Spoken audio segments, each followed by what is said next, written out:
안녕하세요. 바쁜 일상 속 슬로우 모션 그 남자의 목소리 시작합니다.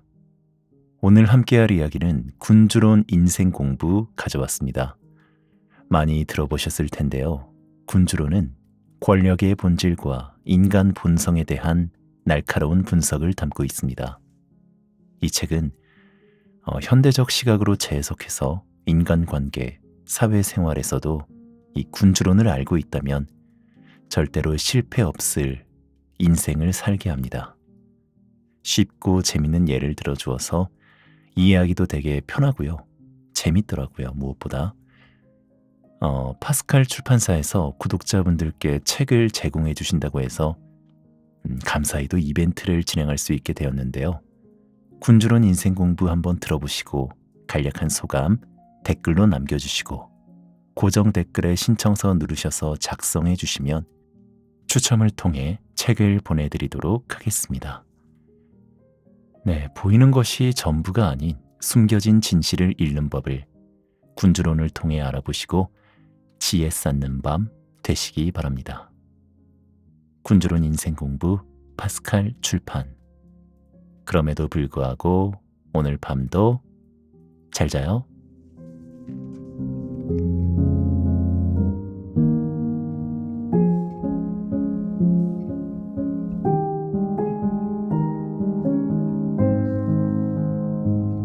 대담함이야말로 진정한 성과를 이루기 위한 필수 덕목이다. 군주의 대담함은 첫 번째, 두 번째, 세 번째 덕목이다. 1997년 리드 헤이스팅스와 마크 랜돌프가 설립한 넷플릭스는 온라인 DVD 대여 서비스를 시작하여 당시 오프라인 비디오 대여점과 경쟁하기 위해 창의적이고 대담한 전략을 채택했습니다. 2000년대 초 넷플릭스가 도입한 온라인 대여 시스템은 고객들이 DVD를 우편으로 받을 수 있는 시스템으로 이는 비디오 대여 시장에서 큰 변화를 가져왔습니다. 넷플릭스의 진정한 승부수는 스트리밍 서비스로의 전환이었습니다. 2007년 넷플릭스는 디지털 스트리밍 서비스를 시작하며 기존의 DVD 대여 모델에서 벗어나 새로운 비즈니스 모델을 구축했습니다. 이 대담한 결정은 당시로서는 매우 위험한 시도로 여겨졌지만 넷플릭스는 이를 통해 콘텐츠 소비 방식을 혁명적으로 변화시켰습니다. 마키아벨리도 군주론에서 넷플릭스가 보여준 것과 같은 이러한 대담함이 굉장히 중요하다고 이야기합니다. 이는 단순히 운이나 기회를 기다리는 것이 아니라 적극적으로 기회를 만들고 이를 통해 자신의 위치를 강화하는 것을 의미합니다. 마키아벨리가 군주론에서 언급한 교황 율리오 2세의 사례는 군주가 위험을 감수하면서 대담하게 행동할 필요성을 보여주는 중요한 사례입니다. 교황 율리오 2세는 1503년 교황으로 선출된 후 군사적 결단을 내리고 직접 전쟁을 이끌어 이탈리아에서 교황령의 세력을 확장했습니다. 그는 베네치아를 포함한 여러 이탈리아 도시 국가들과 동맹을 맺고 교황령의 영토를 회복하기 위한 일련의 전쟁을 추진했습니다. 특히 1506년 교황 율리오 2세는 직접 군대를 이끌고 볼로냐로 진격하여 이 도시를 다시 교황령의 지배하에 두는 데 성공했습니다. 이 결정은 매우 대담한 군사적 모험으로 볼 수 있는데 당시 교황이 직접 전쟁을 이끄는 것은 매우 드문 일이었기 때문입니다. 하지만 율리오 2세는 위험을 감수하고 적대 세력에 맞서 신속하고 결단력 있게 행동했습니다. 그의 이러한 군사적 행동은 결국 교황령의 영향력을 강화하고 이탈리아 내에서 교황청의 권위를 높이는 데 크게 기여했습니다. 이러한 성과는 용기 있는 군사적 행동이 필요할 때 군주가 얼마나 결단력 있게 행동해야 하는지를 상기시켜 줍니다. 이는 군주는 신속한 판단을 통해 적대 세력에 맞서야 하며 때로는 위험을 감수하더라도 확실한 승리를 위해 대담하게 행동해야 한다는 마키아벨리의 철학을 잘 보여줍니다. 이처럼 리더의 대담함과 신속한 판단이 특히 위기 상황에서 성공적인 통치의 중요한 요소라고 마키아벨리는 강조합니다. 이러한 사례는 현대 비즈니스 환경에서도 유효한 메시지를 전달합니다. 기업 경영은 항상 불확실성이 존재하는데 예측 불가능한 시장 변화, 경쟁자의 움직임, 경제적 변동 등 여러 요인이 리더의 결단을 요구합니다. 이때 넷플릭스나 율리오 2세와 같은 과감한 선택은 성공을 위한 필수 전략입니다. 대담함이 없는 리더는 불확실성 앞에서 주저하거나 기회를 놓칠 수 있지만 마키아벨리의 철학처럼 대담하게 앞으로 나아가는 리더는 기회를 잡고 성공을 창출할 가능성이 높습니다. 개인적 측면에서도 새로운 돌파구를 마련하는 데 있어 과거의 인간관계를 정리하는 대담한 결심은 때때로 꼭 필요합니다. 우리의 삶에서 인간관계는 중요한 역할을 하지만 그 관계가 더 이상 긍정적인 영향을 주지 않고 오히려 발전을 저해하는 경우도 있습니다. 새로운 목표나 도전을 위해서는 과거의 패턴에서 완전히 벗어나야 할 때도 있습니다. 넷플릭스는 커다란 위험을 감수하고 이미 확고하게 자리를 잡고 있었던 기존의 시스템을 버린다는 기상천외한 결단으로 큰 성장을 이루었습니다. 이를 통해 오늘날 넷플릭스는 전 세계 수억 명의 구독자를 보유한 대표적인 스트리밍 서비스 기업으로 자리 잡았습니다. 만약 넷플릭스가 기존의 시스템에 안주하며 비디오 대여와 DVD 대여에만 집중했다면 지금의 넷플릭스는 없었을 것입니다. 그리고 과거의 인간관계도 때로 우리를 과거에 묶어두는 족쇄가 될 수 있으며 이를 대담하게 정리함으로써 더 큰 성취를 향해 나아갈 수 있습니다. 이는 오늘날 개인 비즈니스, 조직의 성공을 이끄는 필수 요소로 불확실한 상황에서 주저하지 않고 대담하고 과감한 결정을 통해 새로운 길을 찾는 용기를 갖춘다면 자신이 속한 분야에서 혁신을 이루고 시장을 선도할 수 있으며 결국 이를 통해 성공에 이를 수 있음을 일깨워 줍니다.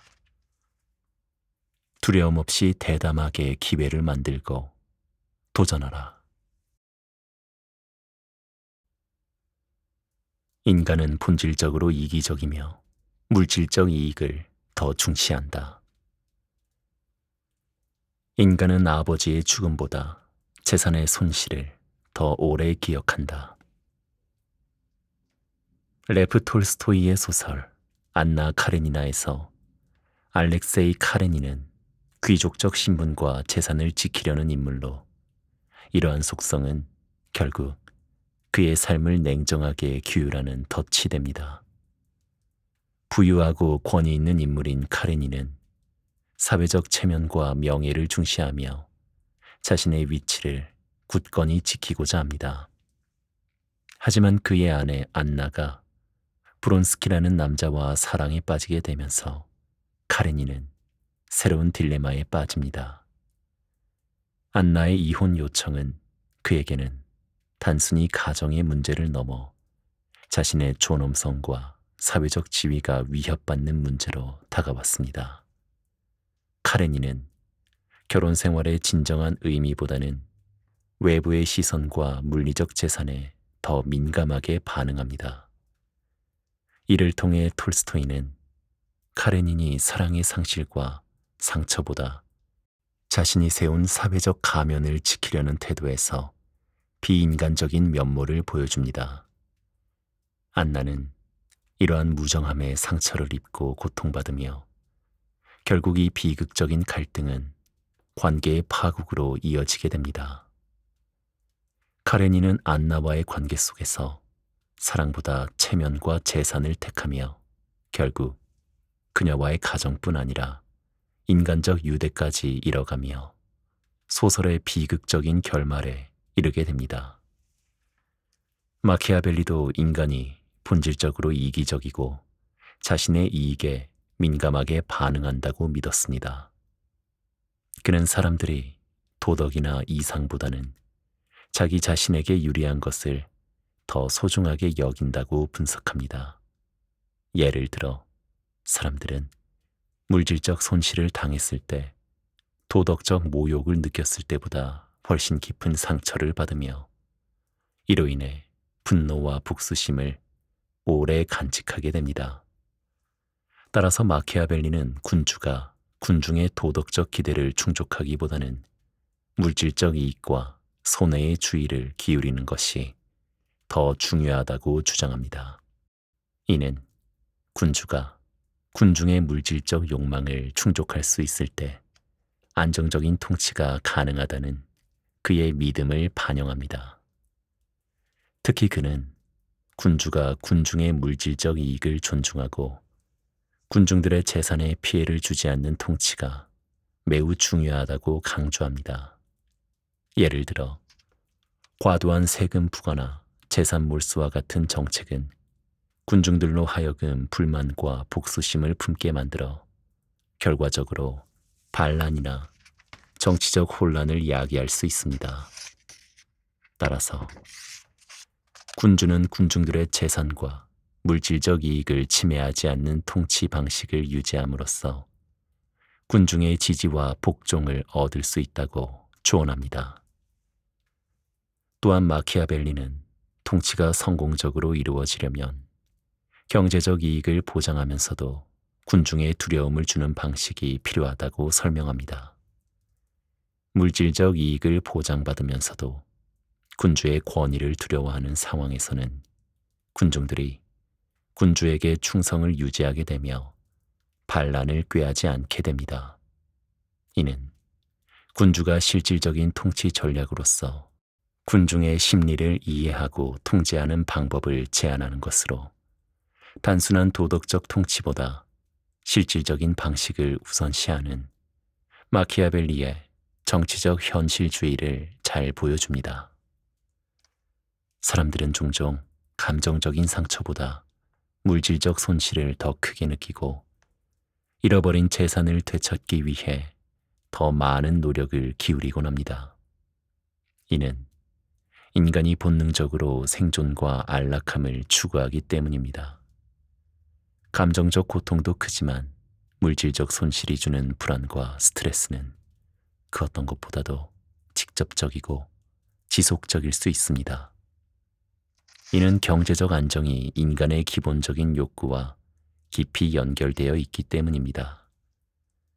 아버지의 죽음은 큰 슬픔을 가져오지만 시간이 지나면서 그 슬픔은 점차 희미해집니다. 반면 재산을 잃었을 때의 충격은 경제적 어려움과 직결되기 때문에 더 오래 기억되고 복구하려는 노력 또한 계속됩니다. 결론적으로 톨스토이가 안나 카레니나라는 작품을 통해 감정적 상실보다 물질적 손실을 더 크게 느끼는 인물을 창조해 물질에 집착하며 자신의 재산을 지키기 위해 인간이 얼마나 속물적이고 이기적인 본성을 드러낼 수 있는지를 보여준 것처럼 마키아벨리는 인간이 본질적으로 이기적이며 감정적 유대보다 물질적 이익을 더 중시하는 경향이 있다는 점을 통찰했습니다. 따라서 그는 군주가 국가를 통치할 때 인간의 본성을 잘 이해하고 이를 바탕으로 전략을 세우는 것이 중요하다고 주장합니다. 이러한 인간의 본성은 국가를 통치하는 지도자뿐만이 아니라 우리의 삶과 깊이 관련이 있으며 이를 파악하고 현명하게 대처하는 것이 중요하다는 것을 이번 명제를 통해 알 수 있습니다. 사람들은 물질적 이익을 최우선시한다.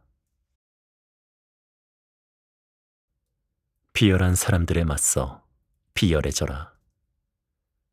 비열한 자들로부터 자신을 보호할 방법은 그들과 비슷하게 행동하는 것뿐이다. 헨리 7세는 리처드 3세를 물리치고 튜더 왕조를 시작한 영국의 왕입니다. 헨리 7세는 리처드를 몰아내고 왕위를 차지했으나 이후에도 자신의 권력에 대한 비열하고 지속적 위협에 똑같이 비열한 방법을 사용해 방어한 것으로 잘 알려져 있습니다. 헨리는 왕위에 오른 후 왕좌에 도전할 가능성이 있는 요크 가문의 지지자들을 순차적으로 제거했습니다. 심리적 조작과 정치적 기만을 통해 자신의 반대 세력을 하나씩 약화시켰습니다. 특히 리처드 3세의 후계자로 추정되는 워릭 백작 에드워드 플랜테저넷을 투옥하고 처형한 사건은 매우 상징적입니다. 헨리는 워릭 백작이 왕위를 차지할 만한 위협이 된다고 보고 정당성을 확보한 후 그를 제거함으로써 튜더 왕조를 안정시켰습니다. 헨리 7세는 자신의 적들을 정치적으로 조작하고 권력 유지를 위해 상대방을 제거하면서도 자신의 권력 기반을 확립하기 위한 체계적인 비열한 전략을 구사했습니다.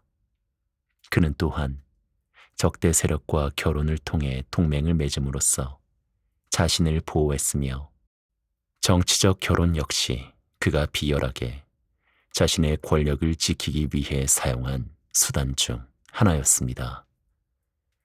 마키아벨리도 때때로 불공정하거나 비도덕적인 상황에 맞서기 위해서는 전략적으로 대응할 필요가 있다고 이야기합니다.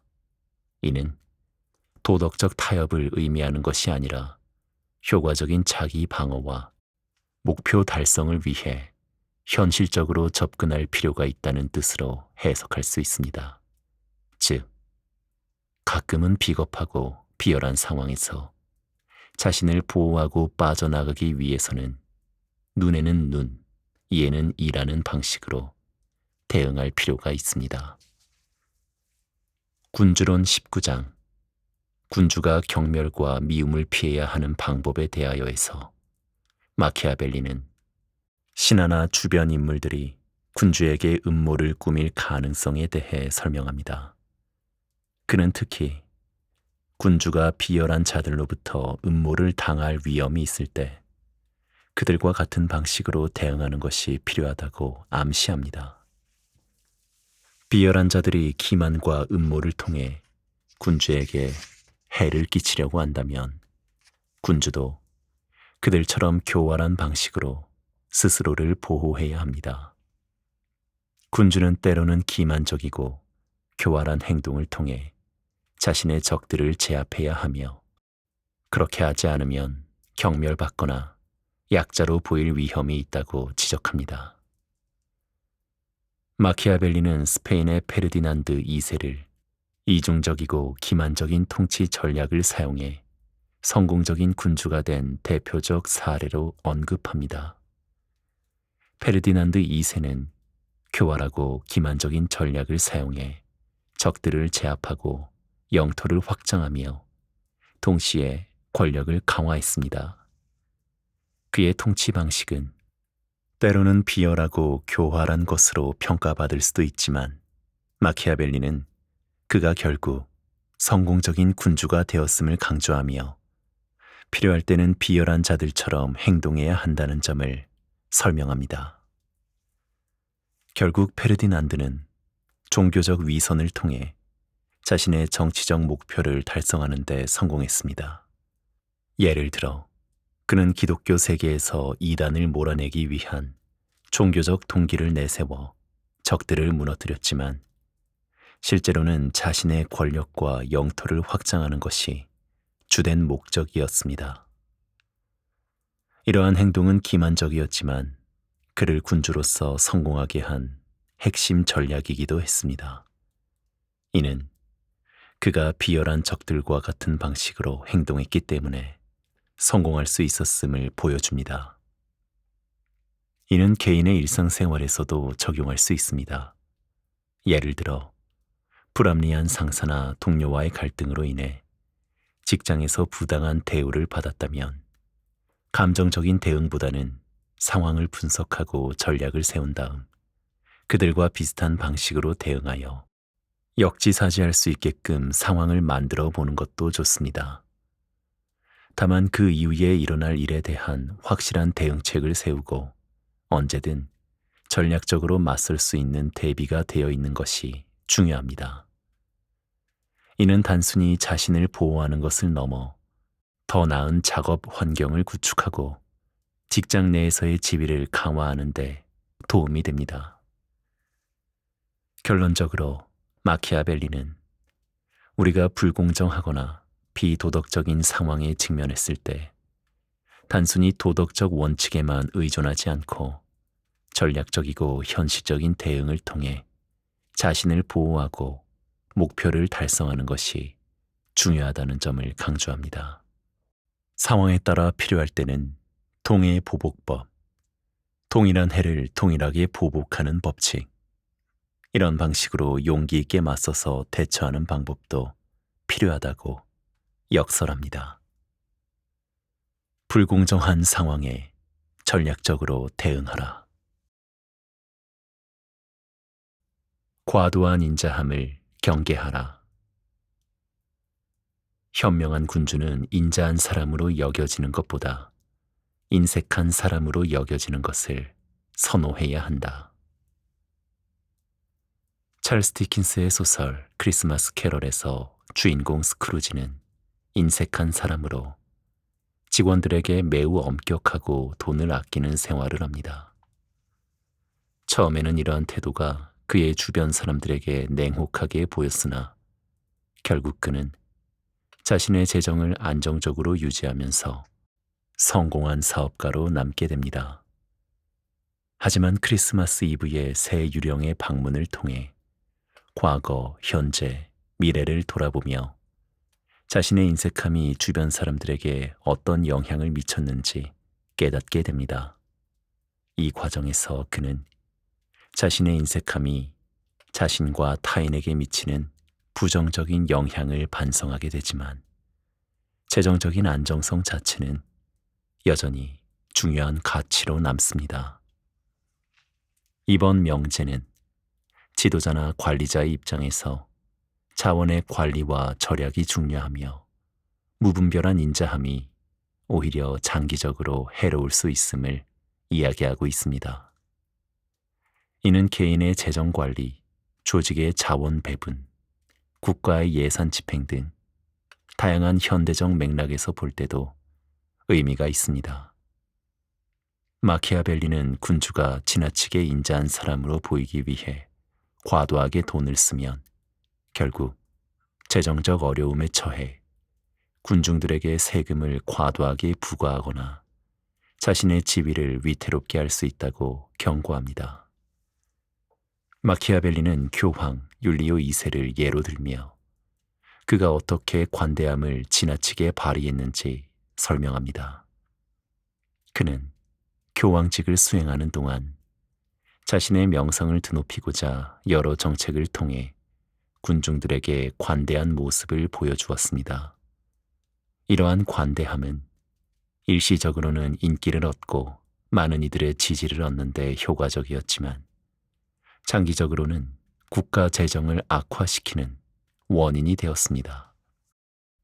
율리오 2세는 교황으로서 사람들의 삶의 질을 개선하고 사회적 불만을 해소하기 위해 넉넉하게 지원금을 지급하고 많은 공공 프로젝트를 추진했습니다. 특히 그는 바티칸의 성베드로 대성당 재건을 추진하며 이와 같은 건축 사업을 통해 교회의 영광을 회복하고자 했습니다.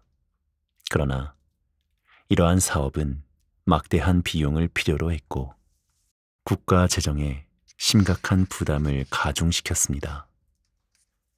율리오 2세의 관대함이 바탕이 된 이 정책들은 일시적으로는 많은 이들의 지지를 얻었으나 지속 가능한 재정적 뒷받침 없이 추진된 것이었기에 장기적으로는 문제가 되었습니다. 율리오 2세의 정책으로 인해 교황령은 막대한 빚을 지게 되었고 이는 국가 재정의 불안정으로 이어졌습니다.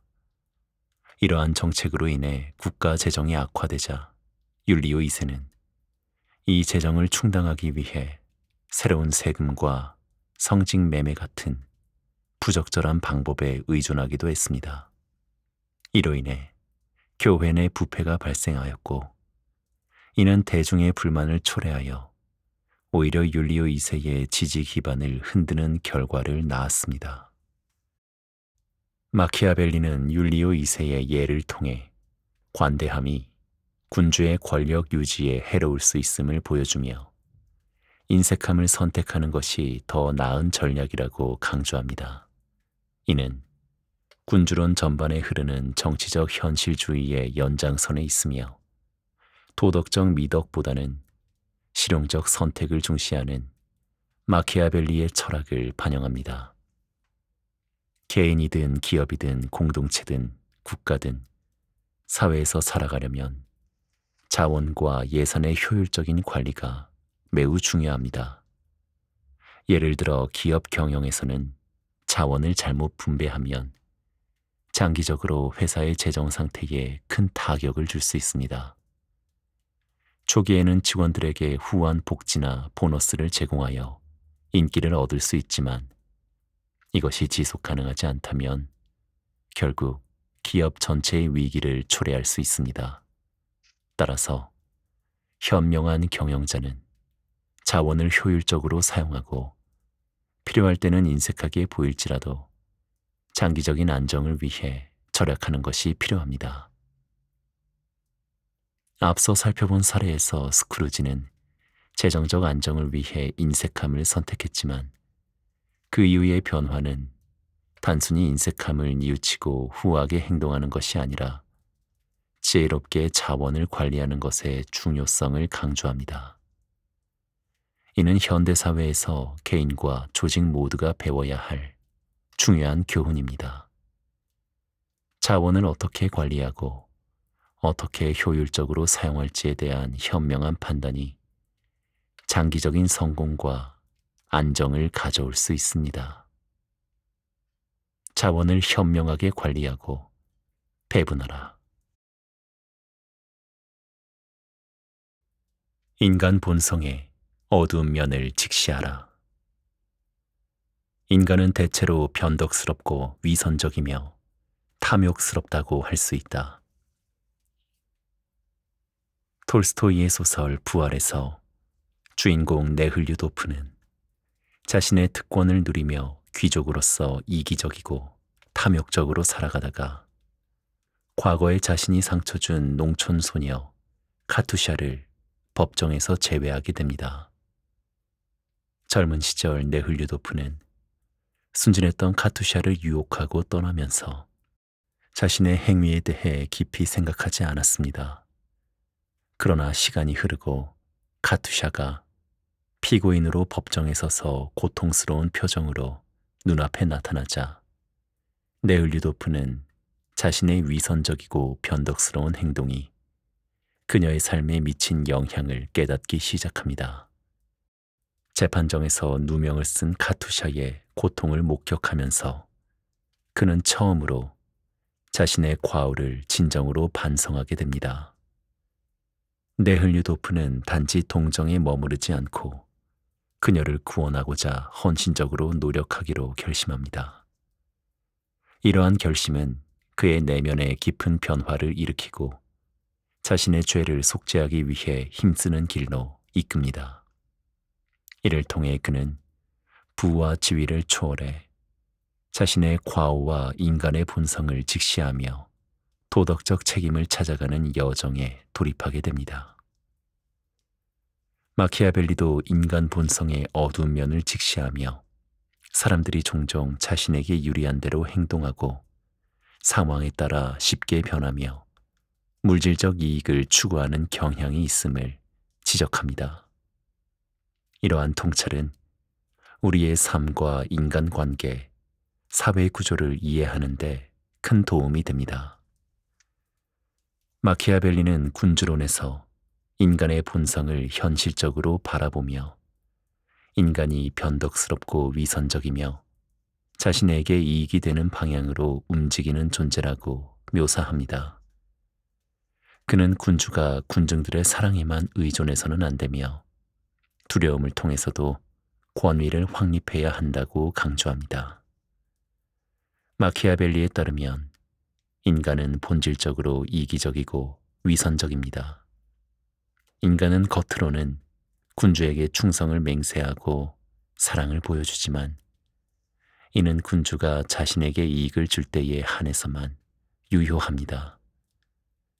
그는 군주가 어려움에 처하거나 위험에 빠졌을 때 군중들의 이를 핑계로 군주를 쉽게 배신할 가능성이 크다고 경고합니다. 따라서 군주는 단순히 사랑받는 것만으로는 안정적인 통치를 유지할 수 없다고 주장합니다.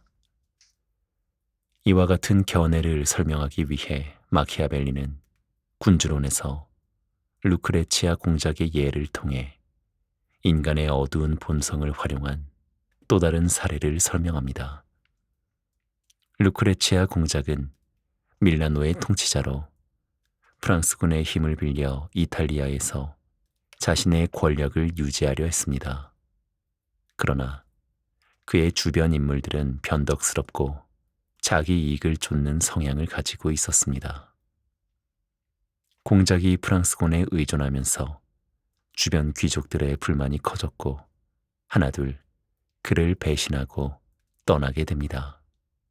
결국 루크레치아는 프랑스군이 밀라노를 점령하자 측근의 배신으로 권력을 상실하게 됩니다. 또한 마키아벨리는 군주가 현실적인 접근을 통해 군중들의 성향을 이해하고 그에 따라 통치 전략을 세워야 한다고 주장합니다. 그의 견해는 군주가 군중을 사랑하고 그들의 사랑을 얻기 위해 노력해야 한다는 이상적인 생각보다는 인간의 본성이 위기 상황에서 변덕스럽고 이기적일 수밖에 없다는 현실을 반영하고 있습니다. 군주는 인간의 이러한 본성을 이해하고 이를 기반으로 두려움을 통한 통제를 전략적으로 활용해야 하며 이것이 장기적으로 안정적인 통치를 가능하게 하는 핵심 요소라는 것입니다. 치열한 경쟁과 빠르게 변화하는 현대 사회 속에서 인간의 본성은 더욱 두드러지게 나타납니다. 사람들은 자신의 이익을 위해 언제든 변덕스럽게 행동할 준비가 되어 있으며 위선적인 태도를 취할 수 있습니다. 이러한 행동은 보통 눈앞에 놓인 이익을 얻기 위해 자행되지만 장기적으로 볼 때 이러한 품행은 신뢰를 잃고 다른 사람들과의 관계를 훼손할 수 있습니다. 앞서 살펴본 톨스토이의 소설 부활에서 네을류도프의 이야기는 인간이 자신의 욕망과 이익을 위해 얼마나 쉽게 변할 수 있는지를 잘 보여줍니다. 그는 처음에는 자신의 특권과 이익을 위해 다른 사람을 희생시키는 것을 서슴지 않았지만 어느 순간 자신의 잘못을 깨닫고 속죄하려는 과정을 통해 진정한 변화를 추구합니다. 이는 우리의 삶에도 유효한 교훈을 제공합니다. 사람들은 종종 자신의 이익을 위해 다른 사람들을 속이거나 상황에 따라 태도를 바꾸며 물질적 이익을 추구합니다. 이는 인간이 가진 본성의 한 측면으로 누구나 위선적이고 탐욕스러운 욕망을 가질 수 있습니다. 이러한 인간 본성의 어두운 면을 들여다보고 이해하는 것은 한 사회의 구성원으로서 목표를 가지고 진리를 추구하며 살아감에 있어 현실적인 전략을 세우는데 도움이 됩니다. 많은 사람을 만나고 다양한 경험을 통해 우리는 성장하고 더 나은 삶을 위해 나아갑니다. 인간의 본질을 탐구하고 본성의 어둠을 직시하는 것은 조금 더 나은 인간이 되기 위해 꼭 필요한 부분입니다. 아울러 우리는 인간 본성의 변덕스러움과 탐욕을 인식하고 이를 관리하며 통제할 수 있는 능력을 갖춰야 합니다. 탐욕스러운 인간의 한 측면을 고려해야 한다. 최소한의 악을 선택하라. 지혜란 문제의 본질을 구분하고 더 최소한의 악을 선택하는 데 있다. 제2차 세계대전 중 영국 총리였던 윈스턴 처칠은 비밀 정보 수집 프로그램인 울트라 프로그램을 통해 독일군의 코번트리 공습을 미리 파악하고 있었습니다. 그러나 처칠은 민간인의 희생을 감수하면서까지 독일군의 공격을 막지 않기로 결정했는데, 이는 영국이 그들의 암호를 해독했다는 사실을 독일군이 알아차리지 못하도록 하기 위한 선택이었습니다. 만약 영국이 코번트리 공습에 대비해 대대적인 방어 조치를 취했다면 독일군은 암호가 노출된 사실을 알아차리고 암호 체계를 변경할 가능성이 컸습니다. 처칠은 장기적인 전쟁 승리를 위해 이 정보를 보호하고자 했습니다. 이 결정은 더 큰 승리를 위한 더 적은 악을 선택하는 전략적 판단을 의미합니다.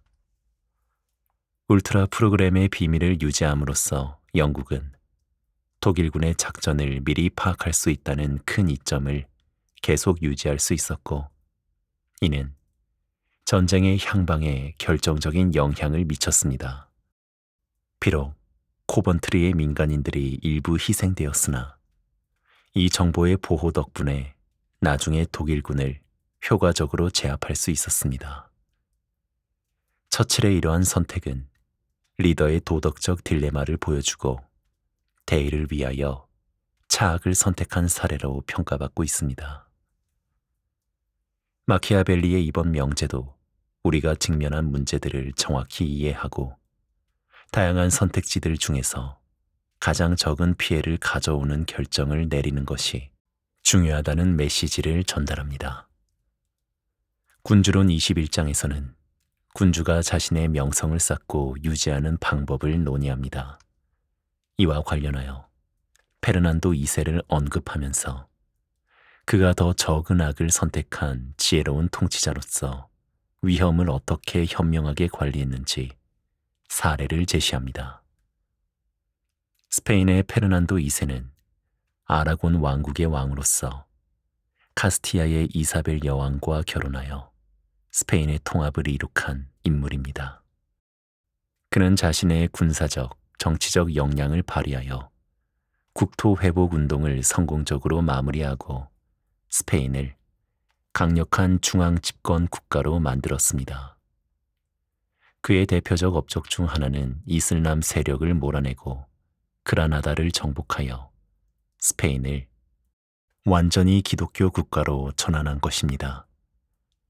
이를 통해 페르난도는 종교적 정당성을 확보하면서 대중의 지지를 얻었고 스페인 내에서 그의 입지를 강화했습니다. 마키아벨리에 따르면 페르난도 2세는 종교적 정당성을 교묘하게 이용했습니다.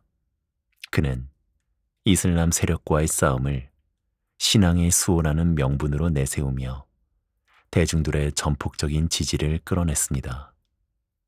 특히 그라나다 정복은 군사적 희생과 종교적 탄압이라는 악을 감수하며 진행했는데, 이때 이슬람 세력을 몰아내는 과정에서 많은 희생이 따랐고 종교재판소 설립과 유대인 및 이슬람 교도의 추방 같은 강경한 정책이 시행되었습니다.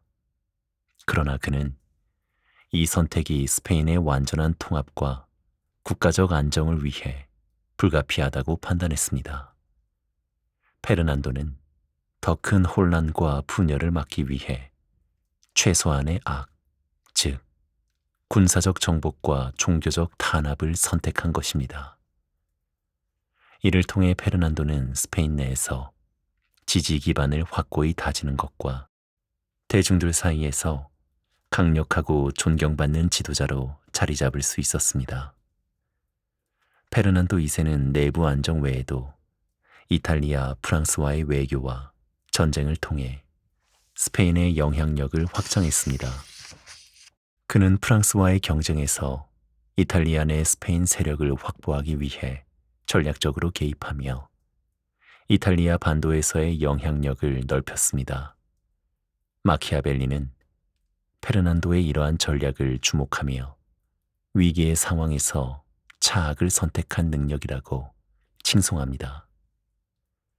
페르난도는 무모하게 큰 위험을 감수하기보다는 항상 덜 해로운 선택을 통해 점진적으로 국가의 힘을 키웠으며 이를 통해 장기적 안정을 확보했습니다. 오늘날 우리는 복잡한 문제와 선택의 기로에 자주 서게 됩니다. 올바른 결정을 내리기 위해서는 문제의 본질을 명확히 파악하고 가능한 선택지들의 결과를 신중히 예측해야 합니다. 이 과정에서 가장 적은 피해를 줄 수 있는 선택을 하는 것이 중요합니다. 이는 도덕적, 윤리적 측면뿐만 아니라 실용적인 측면에서도 중요합니다. 예를 들어 환경 문제, 경제 정책, 건강 관리 등 다양한 분야에서 이러한 접근법은 매우 효과적입니다. 앞에서 살펴본 사례에서 윈스터 처칠의 결단은 우리가 문제의 본질을 이해하고 가능한 선택지들 중에서 가장 손해를 덜 보는 것을 선택하는 것이 얼마나 중요한지를 잘 보여줍니다. 그는 일부 민간인의 피해를 줬지만 장기적으로는 전쟁에서 승리하는 차악을 선택했습니다. 이는 장기적인 전쟁으로 인한 더 많은 희생을 막기 위한 선택으로 문제의 본질을 파악하고 조금이라도 더 나은 방향으로 가기 위해 신중을 기해야 한다는 의미를 잘 그려내고 있습니다. 최악보다는 차악이 낫다라는 말이 있습니다. 만약 우리에게 주어진 선택지가 모두 어떤 피해를 가져가야 할 수밖에 없다면 모든 선택지의 결과를 신중히 고려하고 가장 적은 피해를 줄 수 있는 최선의 방향으로 나아가야 합니다. 그 선택으로 인해 비록 큰 이득을 포기해야 한다고 해도 최악의 상황을 피할 수 있다면 그 선택을 감수해야 합니다. 눈앞의 큰 이득에 흔들려 최악을 선택한다면 그 선택에 대한 책임은 모두 자신에게 있다는 것을 잊지 말아야 합니다.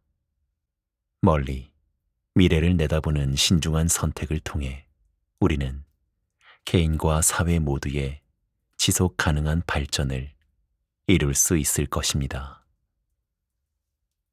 문제의 본질을 파악하고 덜 해로운 결정을 내려라.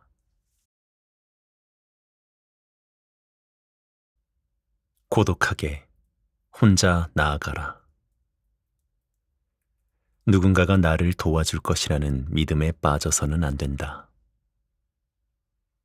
불교 경전인 수타니파타의 무소의 불처럼 혼자서 가라라는 구절은 수행자가 흔들림 없이 자기 길을 걷는 결의를 강하게 상징합니다. 이 문구는 불교 수행자가 주변의 유혹이나 방해에 쉽게 흔들리지 않으며 홀로 자신만의 길을 굳건히 걸어가라는 의미를 담고 있습니다. 이는 특히 외로움을 두려워하지 않고 자신의 내면에 집중하며 고요와 자립을 통해 깨달음에 이르려는 수행자의 독립적인 정신을 강조합니다. 예를 들어 무소의 뿔이라는 상징은 무소가 혼자일 때 더욱 강해지고 당당해지는 모습을 떠올리게 하며 외로움이 단순히 고독을 의미하는 것이 아니라 스스로를 찾아가는 힘찬 과정임을 일깨웁니다. 이 구절은 수행자가 진정한 깨달음을 이루려면 외부의 요동치는 변화에 흔들리지 않고 자신의 내면에 깊이 집중해 나아가야 함을 가르칩니다. 마키아벨리는 우리가 어려운 상황에 처했을 때 누군가가 나를 구해줄 것이라는 기대를 버리고 스스로 문제를 해결하려는 태도를 가져야 한다고 말합니다. 이는 자기 책임과 독립성을 강조하며 개인의 성장과 성공의 중요한 원칙이 됩니다. 또한 군주는 자신의 운명을 스스로 개척해야 하며 타인의 도움을 기대하기보다는 자신의 능력과 결단력으로 통치해야 한다고 강조합니다. 마키아벨리는 피렌체가 프랑스 군대에 의존해 피사를 공격하려다 오히려 더 큰 위험에 빠진 사건을 언급하며 외부 세력에 의존하는 것의 위험성을 강조합니다. 15세기 말 피렌체는 피사와의 분쟁 속에서 스스로를 강력하게 방어하거나 공략할 만한 군사적 역량이 부족했습니다. 당시 피사는 피렌체의 지배하에 있었으나 1494년 프랑스의 샤를 8세가 이탈리아를 원정하면서 이 혼란을 틈타 독립을 선언하려 했습니다. 피렌체는 피사를 되찾고자 했지만 자체적인 군사력이 부족해 프랑스 군대의 지원을 받기로 합니다. 피렌체는 프랑스와의 동맹을 통해 군사적 지원을 얻었으나 이는 곧 피렌체의 정치적 자주성을 약화시키는 결과로 이어졌습니다. 마키아벨리는 외세에 의존하면 단기적 군사력은 강화될 수 있지만 실질적으로는 주권이 약화되며 외부 세력의 정치적 목표에 따라 휘둘리게 된다고 설명합니다. 피렌체는 프랑스 군사력이 제공하는 강력함에 의존하게 되었으나 이로 인해 프랑스의 정치적 이익을 우선시하는 상황에 처하게 되었고 이탈리아 내에서의 프랑스의 영향력 확대에 이용당하게 됩니다. 결국 피렌체는 프랑스와 협력하여 피사를 공격하는 데 실패하게 됩니다. 이는 프랑스가 피렌체의 문제를 자기 목적에 맞게 조정했기 때문이며 피렌체는 전쟁의 목적을 잃고 정치적 종속 상태에 빠집니다. 프랑스의 개입은 피렌체를 일시적으로 강력해 보이게 만들었지만 피렌체는 전쟁에서 주도권을 잃고 프랑스의 대리전쟁에 참여하는 형태가 되었습니다. 마키아벨리는 이를 통해 자국의 자주적인 힘을 기르는 것이 중요함을 강조하며 외부 세력에 의존하면 장기적 안정을 보장받기 어렵다는 교훈을 제시합니다. 우리는 종종 직장, 학교, 가정 등에서 예상치 못한 문제에 직면하게 됩니다. 이럴 때 누군가의 도움을 기대하는 것은 자연스러운 반응일 수 있지만 그에 의존하기보다는 스스로 해결책을 찾는 노력이 필요합니다. 이는 개인의 문제 해결 능력을 키우고 더 강한 자아를 형성하는 데 도움을 줍니다. 우리는 누구나 어려움을 겪을 수 있습니다. 또 누군가의 도움이 간절하게 필요한 순간도 존재할 것입니다. 하지만 늘 누군가의 도움을 필요로 하고 기대고자 하는 사람은 정작 혼자서 해결해야 하는 문제가 발생했을 때 큰 고난과 역경을 견뎌내기 쉽지 않을 것입니다. 누군가의 도움만을 기다리다가 결국 큰 실패를 맛볼 수도 있을 것입니다. 하지만 스스로 해결책을 찾는 주도적인 자세를 가진 사람은 그 고난과 역경을 잘 견뎌내고 헤쳐나갈 수 있을 것이며 그러한 준비가 된 이들에게는 꼭 필요한 순간에 도움의 손길이 분명하게 다가올 것입니다.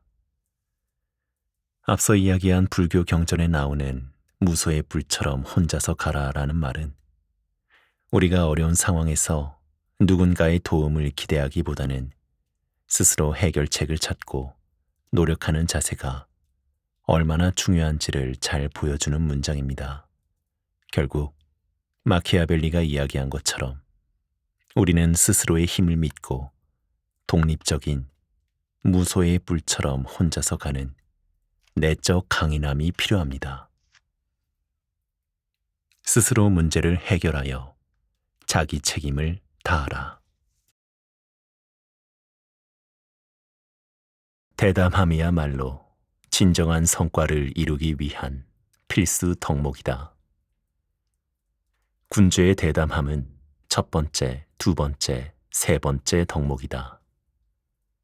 1997년 리드 헤이스팅스와 마크 랜돌프가 설립한 넷플릭스는 온라인 DVD 대여 서비스를 시작하여 당시 오프라인 비디오 대여점과 경쟁하기 위해 창의적이고 대담한 전략을 채택했습니다.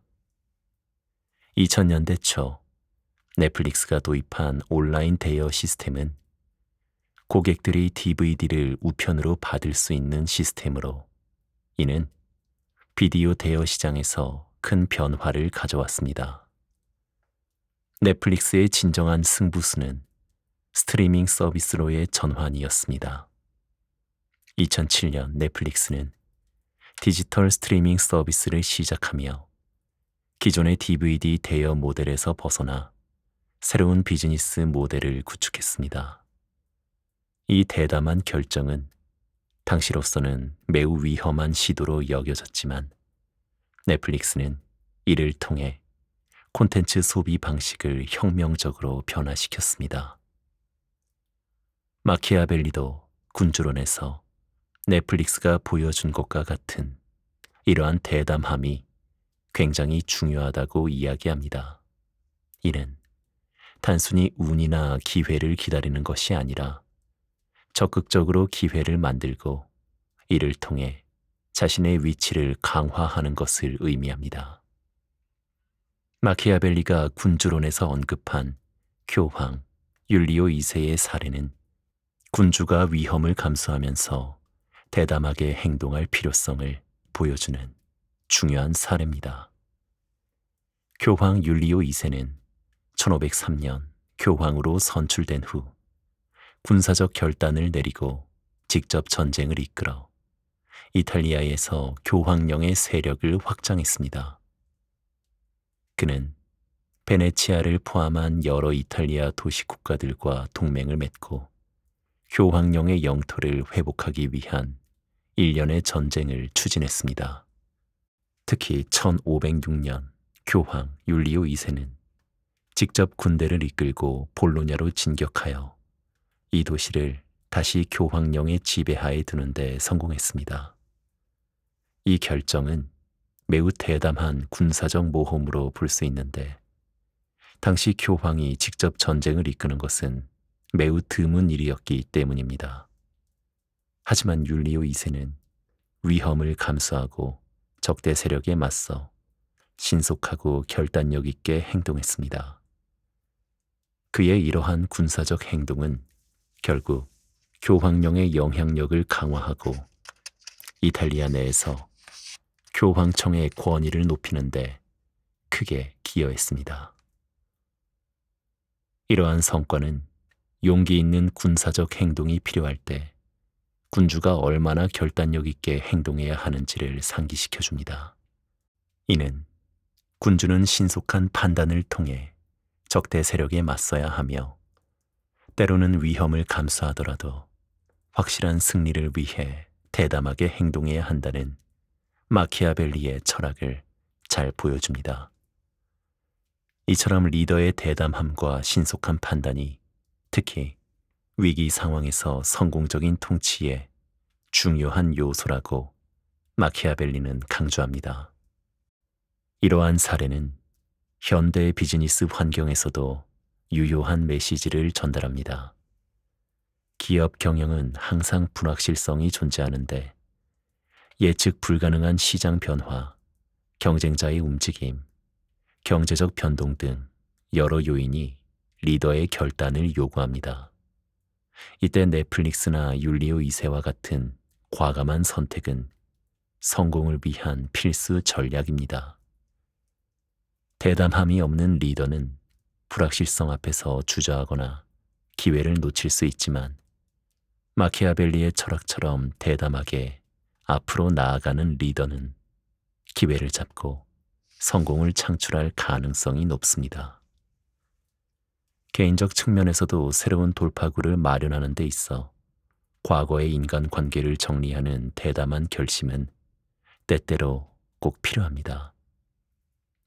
우리의 삶에서 인간관계는 중요한 역할을 하지만, 그 관계가 더 이상 긍정적인 영향을 주지 않고 오히려 발전을 저해하는 경우도 있습니다. 새로운 목표나 도전을 위해서는 과거의 패턴에서 완전히 벗어나야 할 때도 있습니다. 넷플릭스는 커다란 위험을 감수하고 이미 확고하게 자리를 잡고 있었던 기존의 시스템을 버린다는 기상천외한 결단으로 큰 성장을 이루었습니다. 이를 통해 오늘날 넷플릭스는 전 세계 수억 명의 구독자를 보유한 대표적인 스트리밍 서비스 기업으로 자리 잡았습니다. 만약 넷플릭스가 기존의 시스템에 안주하며 비디오 대여와 DVD 대여에만 집중했다면 지금의 넷플릭스는 없었을 것입니다. 그리고 과거의 인간관계도 때로 우리를 과거에 묶어두는 족쇄가 될 수 있으며, 이를 대담하게 정리함으로써 더 큰 성취를 향해 나아갈 수 있습니다. 이는 오늘날 개인, 비즈니스, 조직의 성공을 이끄는 필수 요소로, 불확실한 상황에서 주저하지 않고 대담하고 과감한 결정을 통해 새로운 길을 찾는 용기를 갖춘다면 자신이 속한 분야에서 혁신을 이루고 시장을 선도할 수 있으며, 결국 이를 통해 성공에 이를 수 있음을 일깨워 줍니다. 두려움 없이 대담하게 기회를 만들고 도전하라. 인간은 본질적으로 이기적이며 물질적 이익을 더 중시한다. 인간은 아버지의 죽음보다 재산의 손실을 더 오래 기억한다. 레프 톨스토이의 소설 안나 카레니나에서 알렉세이 카레니는 귀족적 신분과 재산을 지키려는 인물로, 이러한 속성은 결국 그의 삶을 냉정하게 규율하는 덫이 됩니다. 부유하고 권위 있는 인물인 카레니는 사회적 체면과 명예를 중시하며 자신의 위치를 굳건히 지키고자 합니다. 하지만 그의 아내 안나가 브론스키라는 남자와 사랑에 빠지게 되면서 카레니는 새로운 딜레마에 빠집니다. 안나의 이혼 요청은 그에게는 단순히 가정의 문제를 넘어 자신의 존엄성과 사회적 지위가 위협받는 문제로 다가왔습니다. 카레니는 결혼 생활의 진정한 의미보다는 외부의 시선과 물리적 재산에 더 민감하게 반응합니다. 이를 통해 톨스토이는 카레닌이 사랑의 상실과 상처보다 자신이 세운 사회적 가면을 지키려는 태도에서 비인간적인 면모를 보여줍니다. 안나는 이러한 무정함에 상처를 입고 고통받으며, 결국 이 비극적인 갈등은 관계의 파국으로 이어지게 됩니다. 카레니는 안나와의 관계 속에서 사랑보다 체면과 재산을 택하며 결국 그녀와의 가정뿐 아니라 인간적 유대까지 잃어가며 소설의 비극적인 결말에 이르게 됩니다. 마키아벨리도 인간이 본질적으로 이기적이고 자신의 이익에 민감하게 반응한다고 믿었습니다. 그는 사람들이 도덕이나 이상보다는 자기 자신에게 유리한 것을 더 소중하게 여긴다고 분석합니다. 예를 들어 사람들은 물질적 손실을 당했을 때 도덕적 모욕을 느꼈을 때보다 훨씬 깊은 상처를 받으며, 이로 인해 분노와 복수심을 오래 간직하게 됩니다. 따라서 마키아벨리는 군주가 군중의 도덕적 기대를 충족하기보다는 물질적 이익과 손해의 주의를 기울이는 것이 더 중요하다고 주장합니다. 이는 군주가 군중의 물질적 욕망을 충족할 수 있을 때 안정적인 통치가 가능하다는 그의 믿음을 반영합니다. 특히 그는 군주가 군중의 물질적 이익을 존중하고 군중들의 재산에 피해를 주지 않는 통치가 매우 중요하다고 강조합니다. 예를 들어 과도한 세금 부과나 재산 몰수와 같은 정책은 군중들로 하여금 불만과 복수심을 품게 만들어 결과적으로 반란이나 정치적 혼란을 야기할 수 있습니다.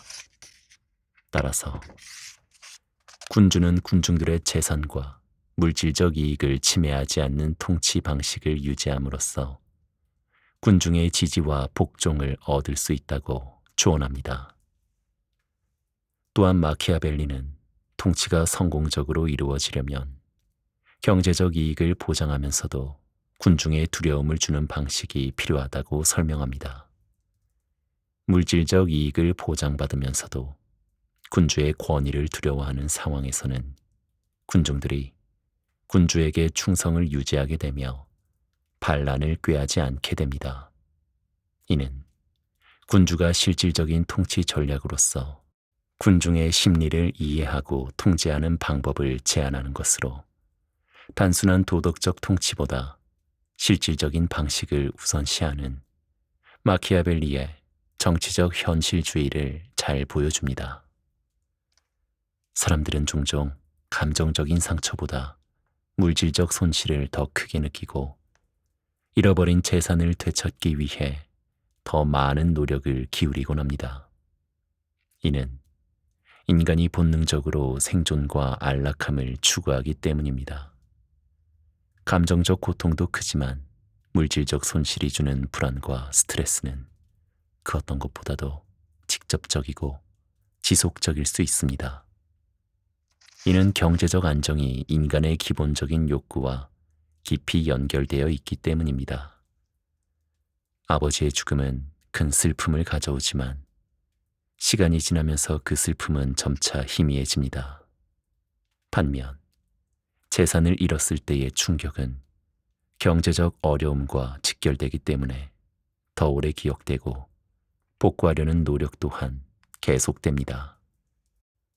결론적으로 톨스토이가 안나 카레니나라는 작품을 통해 감정적 상실보다 물질적 손실을 더 크게 느끼는 인물을 창조해 물질에 집착하며 자신의 재산을 지키기 위해 인간이 얼마나 속물적이고 이기적인 본성을 드러낼 수 있는지를 보여준 것처럼 마키아벨리는 인간이 본질적으로 이기적이며 감정적 유대보다 물질적 이익을 더 중시하는 경향이 있다는 점을 통찰했습니다. 따라서 그는 군주가 국가를 통치할 때 인간의 본성을 잘 이해하고 이를 바탕으로 전략을 세우는 것이 중요하다고 주장합니다.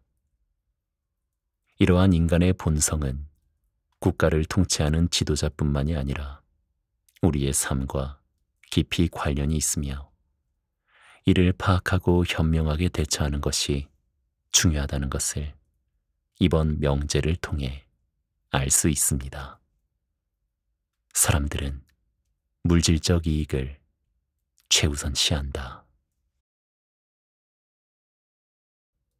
비열한 사람들에 맞서 비열해져라.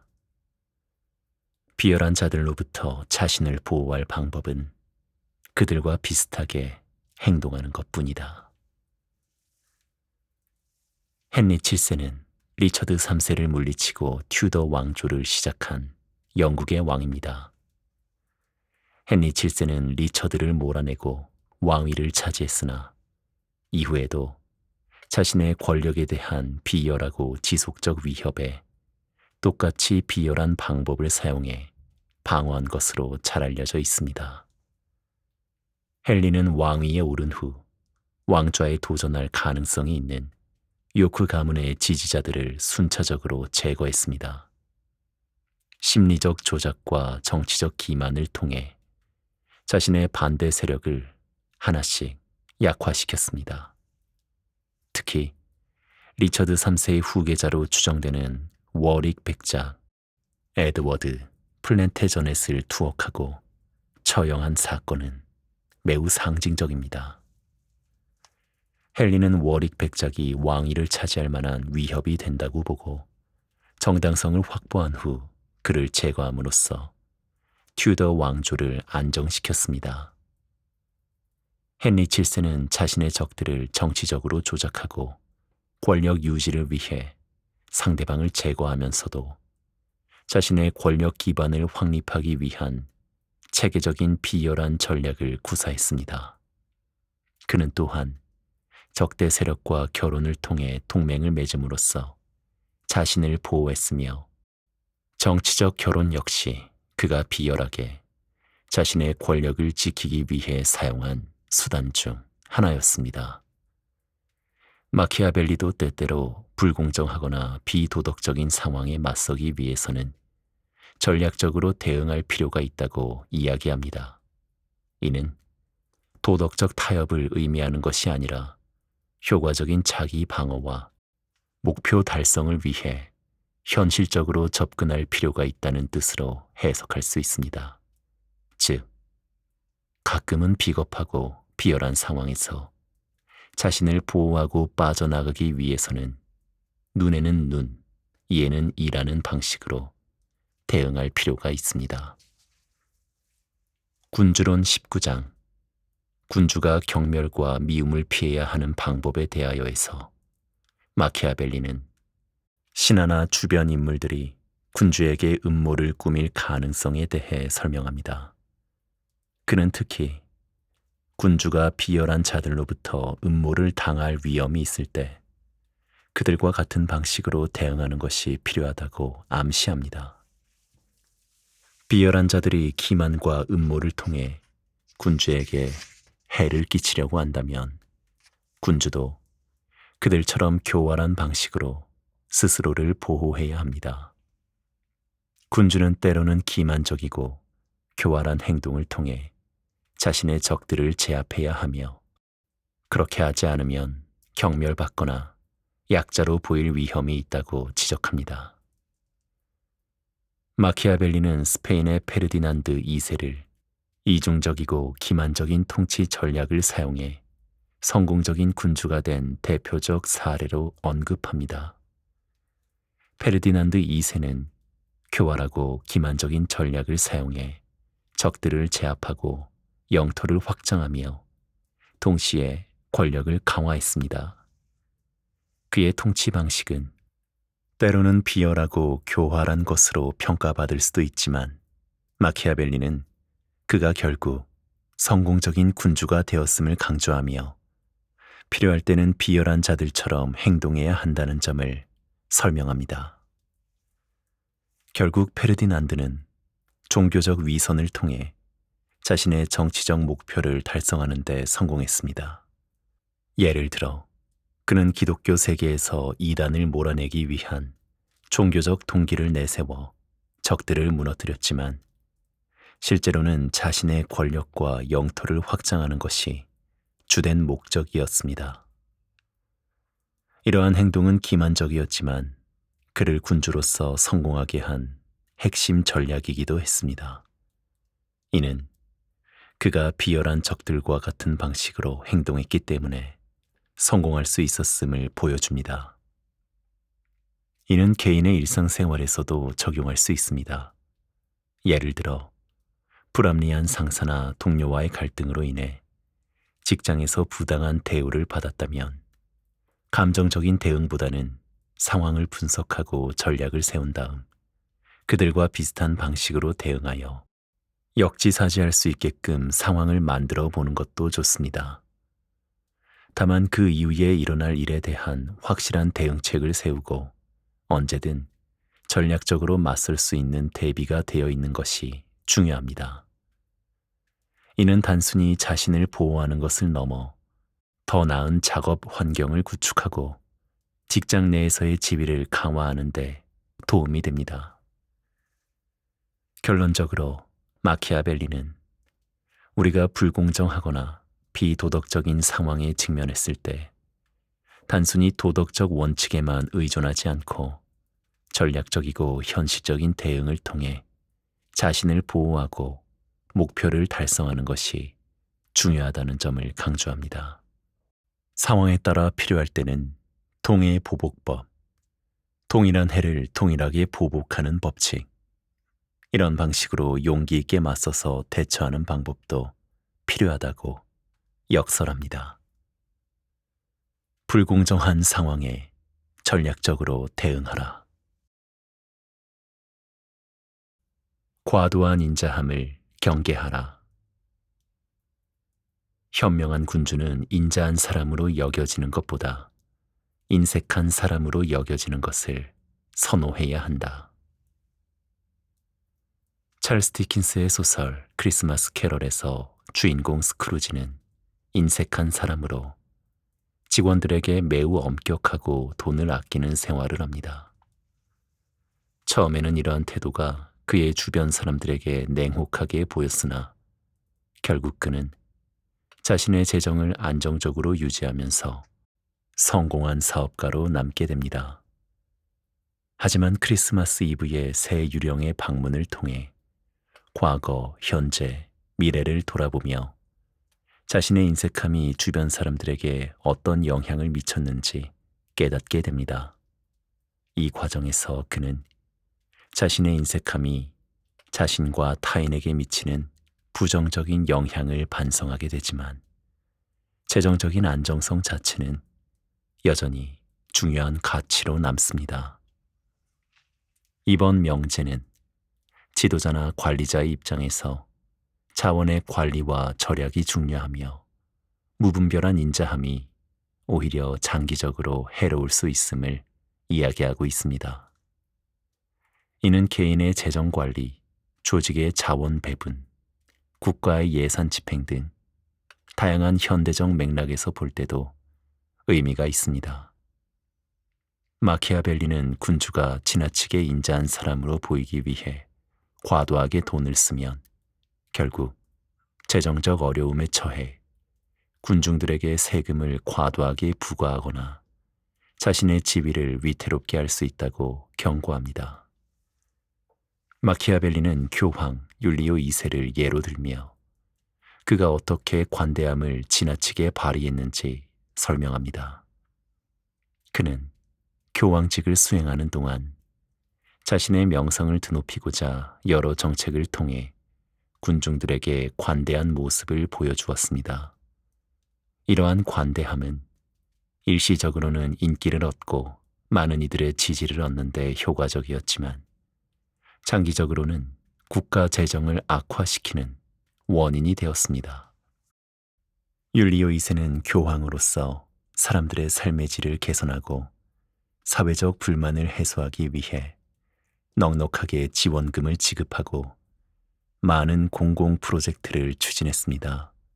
특히 그는 바티칸의 성베드로 대성당 재건을 추진하며 이와 같은 건축 사업을 통해 교회의 영광을 회복하고자 했습니다. 그러나 이러한 사업은 막대한 비용을 필요로 했고 국가 재정에 심각한 부담을 가중시켰습니다. 율리오 2세의 관대함이 바탕이 된 이 정책들은 일시적으로는 많은 이들의 지지를 얻었으나 지속 가능한 재정적 뒷받침 없이 추진된 것이었기에 장기적으로는 문제가 되었습니다. 율리오 2세의 정책으로 인해 교황령은 막대한 빚을 지게 되었고 이는 국가 재정의 불안정으로 이어졌습니다. 이러한 정책으로 인해 국가 재정이 악화되자 율리오 2세는 이 재정을 충당하기 위해 새로운 세금과 성직 매매 같은 부적절한 방법에 의존하기도 했습니다. 이로 인해 교회 내 부패가 발생하였고 이는 대중의 불만을 초래하여 오히려 율리오 2세의 지지 기반을 흔드는 결과를 낳았습니다. 마키아벨리는 율리오 2세의 예를 통해 관대함이 군주의 권력 유지에 해로울 수 있음을 보여주며 인색함을 선택하는 것이 더 나은 전략이라고 강조합니다. 이는 군주론 전반에 흐르는 정치적 현실주의의 연장선에 있으며 도덕적 미덕보다는 실용적 선택을 중시하는 마키아벨리의 철학을 반영합니다. 개인이든 기업이든 공동체든 국가든 사회에서 살아가려면 자원과 예산의 효율적인 관리가 매우 중요합니다.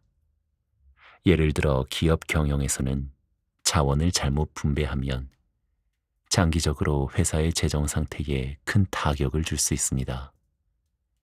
초기에는 직원들에게 후한 복지나 보너스를 제공하여 인기를 얻을 수 있지만 이것이 지속 가능하지 않다면 결국 기업 전체의 위기를 초래할 수 있습니다. 따라서 현명한 경영자는 자원을 효율적으로 사용하고 필요할 때는 인색하게 보일지라도 장기적인 안정을 위해 절약하는 것이 필요합니다. 앞서 살펴본 사례에서 스크루지는 재정적 안정을 위해 인색함을 선택했지만 그 이후의 변화는 단순히 인색함을 뉘우치고 후하게 행동하는 것이 아니라 지혜롭게 자원을 관리하는 것의 중요성을 강조합니다. 이는 현대사회에서 개인과 조직 모두가 배워야 할 중요한 교훈입니다. 자원을 어떻게 관리하고 어떻게 효율적으로 사용할지에 대한 현명한 판단이 장기적인 성공과 안정을 가져올 수 있습니다. 자원을 현명하게 관리하고 배분하라. 인간 본성의 어두운 면을 직시하라. 인간은 대체로 변덕스럽고 위선적이며 탐욕스럽다고 할 수 있다. 톨스토이의 소설 부활에서 주인공 네흘류도프는 자신의 특권을 누리며 귀족으로서 이기적이고 탐욕적으로 살아가다가 과거에 자신이 상처 준 농촌 소녀 카투샤를 법정에서 제외하게 됩니다. 젊은 시절 네흘류도프는 순진했던 카투샤를 유혹하고 떠나면서 자신의 행위에 대해 깊이 생각하지 않았습니다. 그러나 시간이 흐르고 카투샤가 피고인으로 법정에 서서 고통스러운 표정으로 눈앞에 나타나자 네흘류도프는 자신의 위선적이고 변덕스러운 행동이 그녀의 삶에 미친 영향을 깨닫기 시작합니다.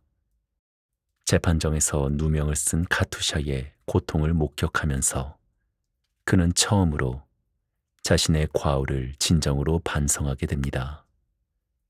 네흘류도프는 단지 동정에 머무르지 않고 그녀를 구원하고자 헌신적으로 노력하기로 결심합니다.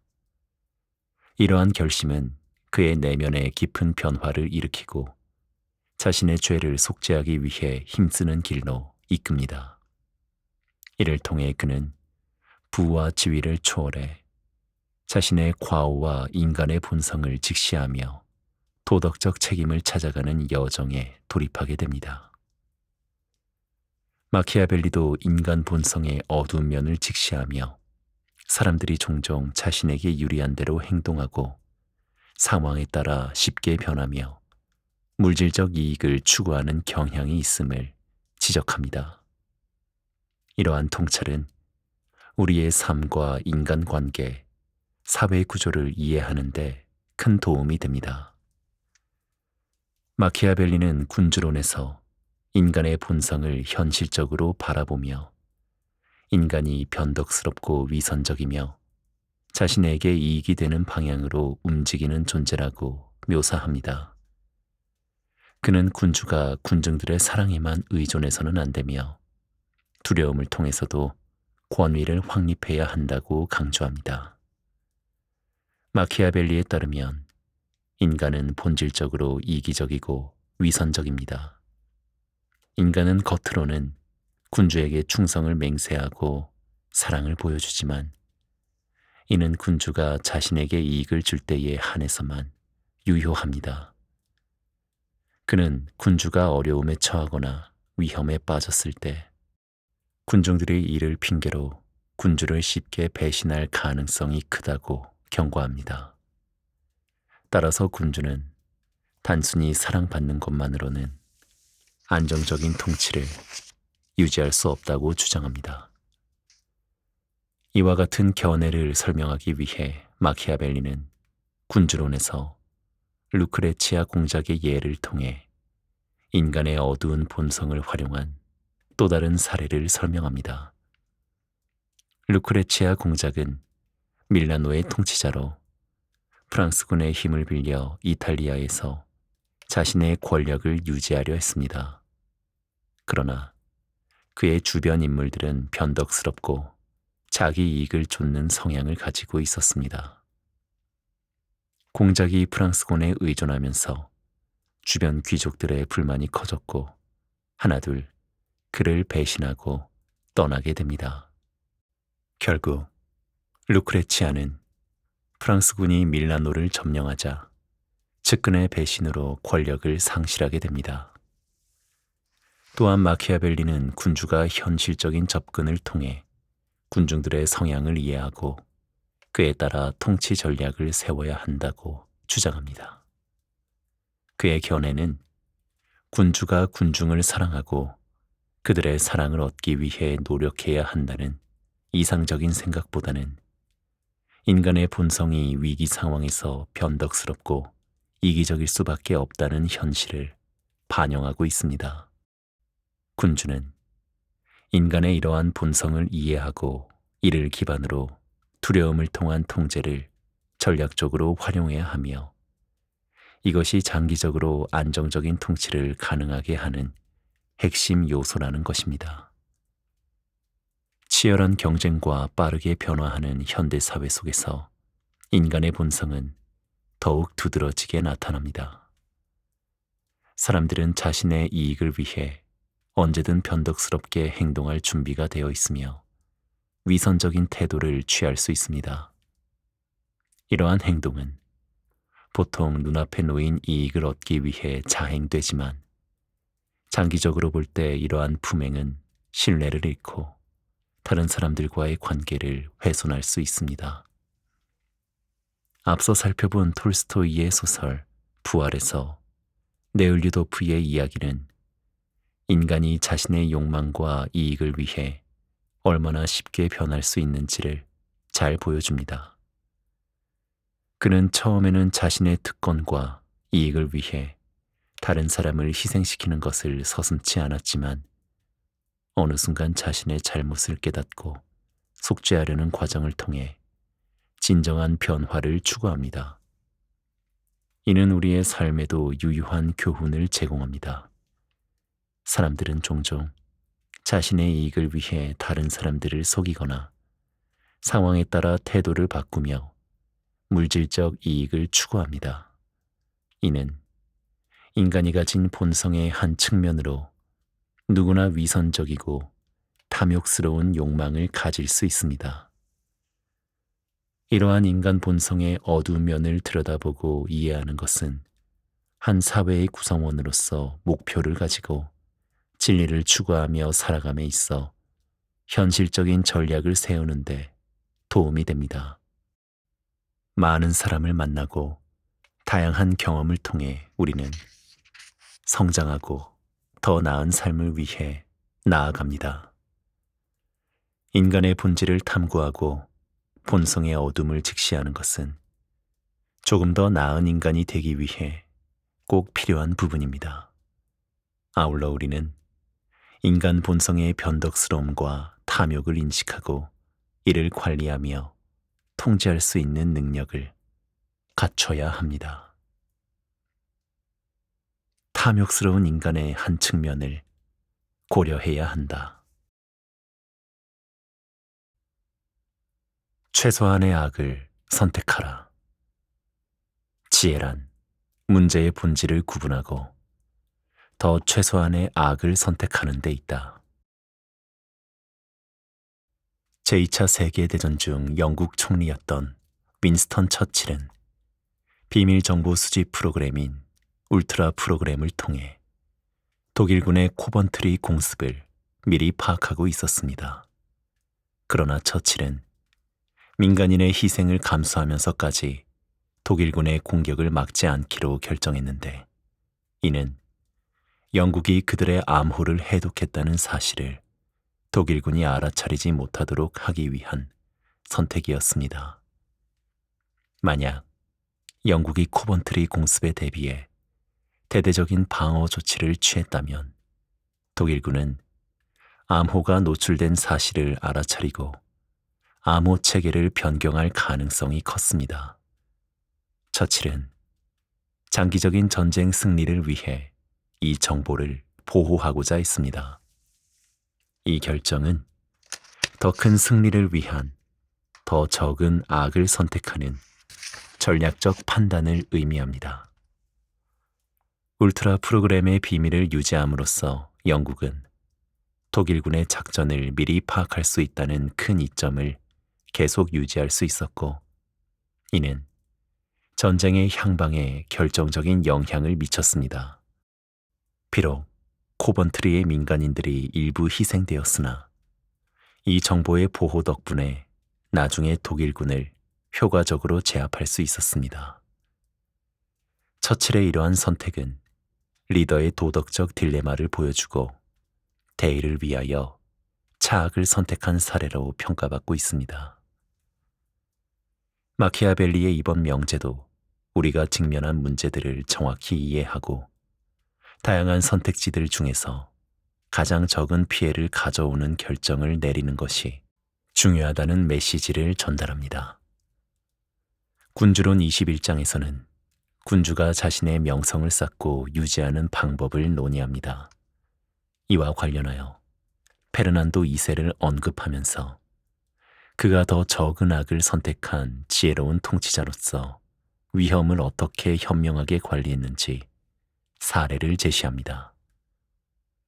스페인의 페르난도 2세는 아라곤 왕국의 왕으로서 카스티아의 이사벨 여왕과 결혼하여 스페인의 통합을 이룩한 인물입니다.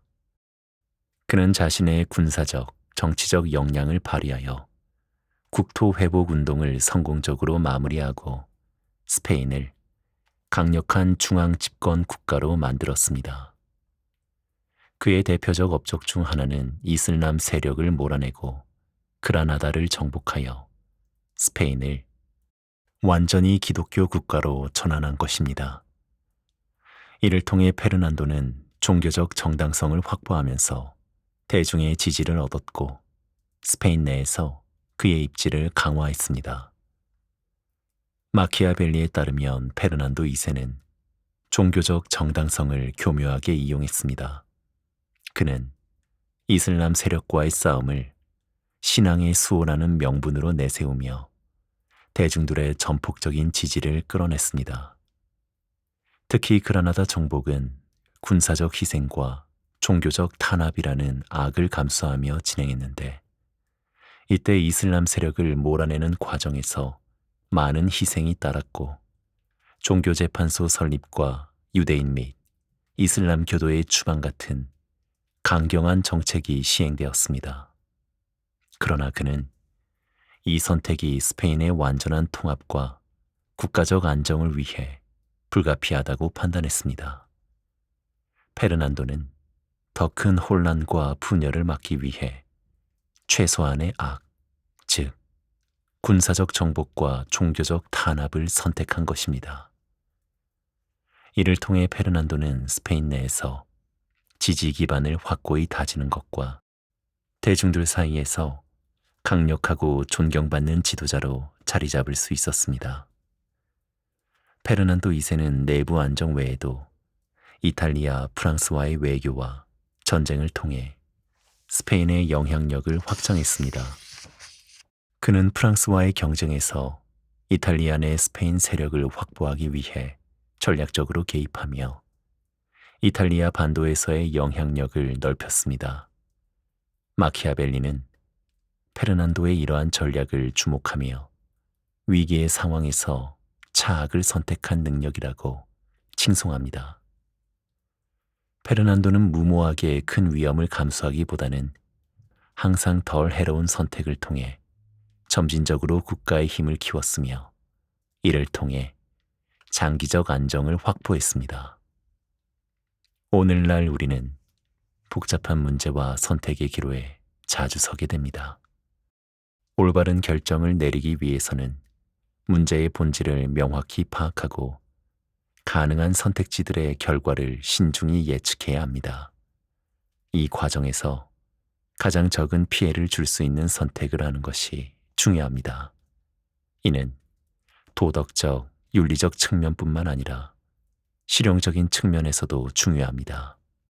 예를 들어 환경 문제, 경제 정책, 건강 관리 등 다양한 분야에서 이러한 접근법은 매우 효과적입니다. 앞에서 살펴본 사례에서 윈스터 처칠의 결단은 우리가 문제의 본질을 이해하고 가능한 선택지들 중에서 가장 손해를 덜 보는 것을 선택하는 것이 얼마나 중요한지를 잘 보여줍니다. 그는 일부 민간인의 피해를 줬지만 장기적으로는 전쟁에서 승리하는 차악을 선택했습니다. 이는 장기적인 전쟁으로 인한 더 많은 희생을 막기 위한 선택으로 문제의 본질을 파악하고 조금이라도 더 나은 방향으로 가기 위해 신중을 기해야 한다는 의미를 잘 그려내고 있습니다. 최악보다는 차악이 낫다라는 말이 있습니다. 만약 우리에게 주어진 선택지가 모두 어떤 피해를 가져가야 할 수밖에 없다면 모든 선택지의 결과를 신중히 고려하고 가장 적은 피해를 줄 수 있는 최선의 방향으로 나아가야 합니다. 그 선택으로 인해 비록 큰 이득을 포기해야 한다고 해도 최악의 상황을 피할 수 있다면 그 선택을 감수해야 합니다. 눈앞의 큰 이득에 흔들려 최악을 선택한다면 그 선택에 대한 책임은 모두 자신에게 있다는 것을 잊지 말아야 합니다. 멀리 미래를 내다보는 신중한 선택을 통해 우리는 개인과 사회 모두의 지속 가능한 발전을 이룰 수 있을 것입니다. 문제의 본질을 파악하고 덜 해로운 결정을 내려라.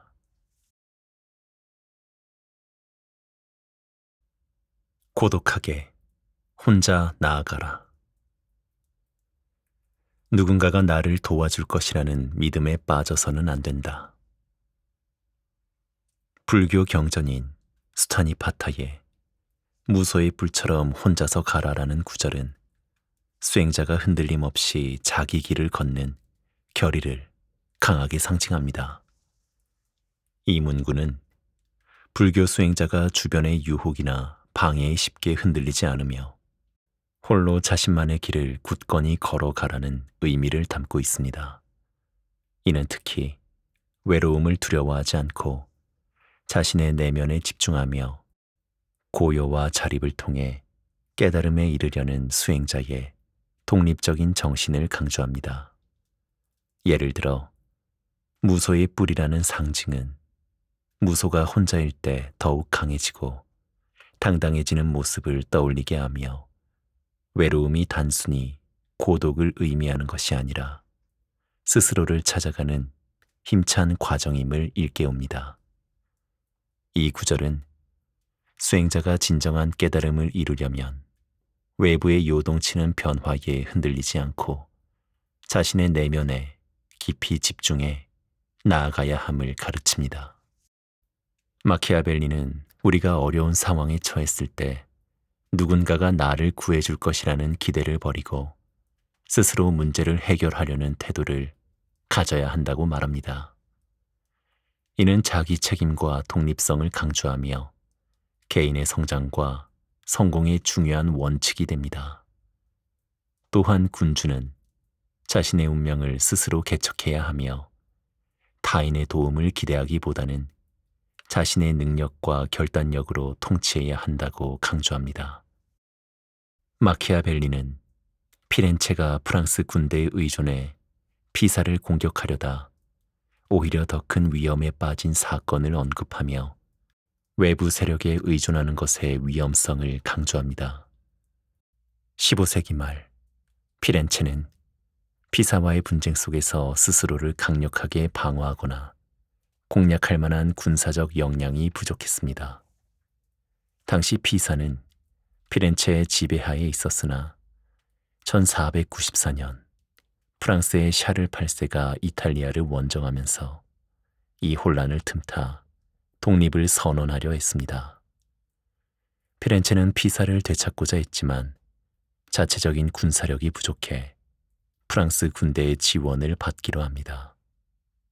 피렌체는 프랑스와의 동맹을 통해 군사적 지원을 얻었으나 이는 곧 피렌체의 정치적 자주성을 약화시키는 결과로 이어졌습니다. 마키아벨리는 외세에 의존하면 단기적 군사력은 강화될 수 있지만 실질적으로는 주권이 약화되며 외부 세력의 정치적 목표에 따라 휘둘리게 된다고 설명합니다. 피렌체는 프랑스 군사력이 제공하는 강력함에 의존하게 되었으나 이로 인해 프랑스의 정치적 이익을 우선시하는 상황에 처하게 되었고 이탈리아 내에서의 프랑스의 영향력 확대에 이용당하게 됩니다. 결국 피렌체는 프랑스와 협력하여 피사를 공격하는 데 실패하게 됩니다. 이는 프랑스가 피렌체의 문제를 자기 목적에 맞게 조정했기 때문이며 피렌체는 전쟁의 목적을 잃고 정치적 종속 상태에 빠집니다. 프랑스의 개입은 피렌체를 일시적으로 강력해 보이게 만들었지만 피렌체는 전쟁에서 주도권을 잃고 프랑스의 대리 전쟁에 참여하는 형태가 되었습니다. 마키아벨리는 이를 통해 자국의 자주적인 힘을 기르는 것이 중요함을 강조하며 외부 세력에 의존하면 장기적 안정을 보장받기 어렵다는 교훈을 제시합니다. 우리는 종종 직장, 학교, 가정 등에서 예상치 못한 문제에 직면하게 됩니다. 이럴 때 누군가의 도움을 기대하는 것은 자연스러운 반응일 수 있지만 그에 의존하기보다는 스스로 해결책을 찾는 노력이 필요합니다. 이는 개인의 문제 해결 능력을 키우고 더 강한 자아를 형성하는 데 도움을 줍니다. 우리는 누구나 어려움을 겪을 수 있습니다. 또 누군가의 도움이 간절하게 필요한 순간도 존재할 것입니다. 하지만 늘 누군가의 도움을 필요로 하고 기대고자 하는 사람은 정작 혼자서 해결해야 하는 문제가 발생했을 때 큰 고난과 역경을 견뎌내기 쉽지 않을 것입니다. 누군가의 도움만을 기다리다가 결국 큰 실패를 맛볼 수도 있을 것입니다. 하지만 스스로 해결책을 찾는 주도적인 자세를 가진 사람은 그 고난과 역경을 잘 견뎌내고 헤쳐나갈 수 있을 것이며 그러한 준비가 된 이들에게는 꼭 필요한 순간에 도움의 손길이 분명하게 다가올 것입니다. 앞서 이야기한 불교 경전에 나오는 무소의 불처럼 혼자서 가라라는 말은 우리가 어려운 상황에서 누군가의 도움을 기대하기보다는 스스로 해결책을 찾고 노력하는 자세가 얼마나 중요한지를 잘 보여주는 문장입니다. 결국 마키아벨리가 이야기한 것처럼 우리는 스스로의 힘을 믿고 독립적인 무소의 불처럼 혼자서 가는 내적 강인함이 필요합니다. 스스로 문제를 해결하여 자기 책임을 다하라.